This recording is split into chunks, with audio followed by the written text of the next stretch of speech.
White house থেকে যখন Zelensky চলে যায় তখন ডোনাল্ড ট্রাম্প বলেছিলেন যে জেলেনস্কি শান্তির জন্য প্রস্তুত নয়। যখন শান্তির জন্য প্রস্তুত হবেন জেলেনস্কি তখন তিনি হোয়াইট হাউসে আবার আসতে পারেন।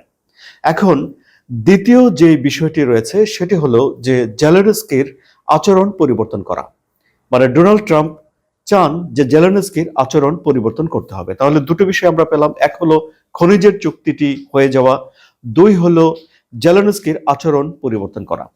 কি সেই আচরণ?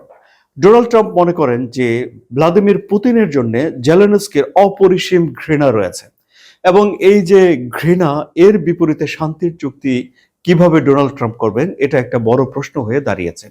সুতরাং জেলেনস্কিকে তার এই আচরণ থেকে বের হয়ে আসতে হবে এবং যে বৈঠক তিনি করেছিলেন ডোনাল্ড ট্রাম্পের সঙ্গে, জেডি ভেন্সের সঙ্গে, তখন সেখানে জেডি ভেন্স জেলেনস্কিকে বলেই দিয়েছিলেন চোখের দিকে তাকিয়ে যে জেলেনস্কির আরো বেশি কৃতজ্ঞ হওয়া উচিত, যেটি জেলেনস্কি নন।